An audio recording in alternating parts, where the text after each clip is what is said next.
اور پھر مجھے کچھ کتابیں پڑھنے کا کہا. تو یہ جناب محمد عبدالحفیظ کہتے ہیں کہ میں نے پھر کچھ کتابیں پڑھنا شروع کی، اور ان کتابوں میں سے انہوں نے جو نام لکھے ہیں وہ کہتے ہیں خصوصاً المراجعات کا ہم کئی دفعہ تذکرہ کر چکے ہیں کہ یہ ایسی کتاب ہے کہ بہت سارے افراد اس کا مطالعہ کر کے، ڈاکٹر تیجانی تک بھی کہتے ہیں کہ مجھ پر زیادہ اثر جو میرے شیعہ ہونے میں کیا ہے تو وہی المراجعات سید محمد حسین سید شرف الدین موسوی لبنانی کی کتاب ہے. تو یہ کہتے ہیں میں نے المراجعات پڑھی، اصل الشیعہ و اصولها شیخ محمد حسین کاشف الغطاء کو پڑھا، عقائد شیعہ امام یا عقائد امامیہ امام شیخ رضا مظفر کو پڑھا، شیخ انطاکی کی کتاب لما اخترت مذہب اہل البیت، میں نے مذہب اہل بیت کیوں اختیار کیا، شیخ انطاکی کی کتاب کو پڑھا، یہ بھی ایک سنی سے شیعہ ہوتے ہیں. ثم اہتدیت اور کونوا مع صادقین، یہ اہل سنت سے شیعہ جو ہوتے ہیں ڈاکٹر تیجانی ان کی کتاب کو پڑھا. اور پھر ان 208 صفحات کی چھوٹی سی کتاب میں انہوں نے شیعہ عقیدے کو تفصیل سے لکھا ہے. تو یہ کہتے ہیں کہ جب انہوں نے مجھے کہا کہ دیکھیے آپ جعفری النسب ہیں یا جعفری العقیدہ ہیں، تو میں نے جعفری العقیدہ جان کے اپنے آپ کو بھی جعفری العقیدہ بھی بنایا، جعفری النسب تو میں تھا ہی. تو یہ بہرحال انہوں نے اپنے اس کو سفر کو لکھا، اور میں یہاں عرض کر رہا ہوں کہ تعجب کس بات پر ہوتا ہے، اور یہ تعجب ہونا بھی چاہیے کہ ایک ایسے استاد کا شاگرد ہو امام مالک جیسا، اور پھر جب بات آئے امام جعفر صادق علیہ السلام سے کچھ اقوال نقل کرنے کی تو پھر اتنی کیوں کمی ہے. یا تو یہ ہے کہ علم میں کمی ہوتی، اور علم میں کہتے ہیں ان جیسا کوئی نہیں ہے، تو پھر یہ کیوں ہو رہا ہے؟ معلوم ہوتا ہے کہ حکمرانوں کی وجہ سے ہوا ہے یا کچھ اور مسائل تھے.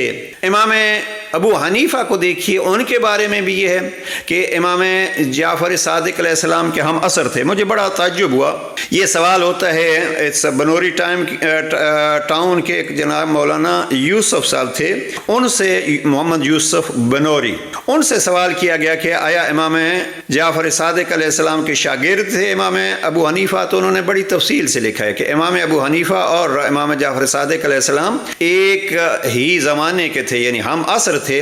امام ابو حنیفہ امام محمد باقر کے یعنی امام جعفر صادق علیہ السلام کے والد کے شاگرد ہیں. اور پھر یہ لکھتے ہیں محمد یوسف بنوری صاحب لکھتے ہیں کہ ہم عصر تھے، لیکن جناب امام ابو حنیفہ نے، امام اعظم نے امام جعفر صادق علیہ السلام کی چند مجلسوں میں شرکت کی. اس وقت یہ دروس کو مجلس بھی کہا جاتا تھا، شرکت کی ہے وہاں. اگر آپ دیکھیے تو پھر کیا ہوا کہ امام مالک شاگرد ہیں اور باقی پھر ائمہ جو ان کے شاگرد ہیں اہل سنت کے.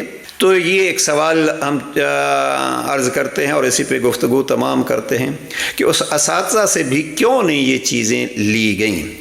اور اگر آگے آپ جا کے سیاستہ کی کل کتابوں کو دیکھیے تو آخر اہل سنت برادران بھی امام علی علیہ السلام کو چوتھا خلیفہ مانتے ہیں.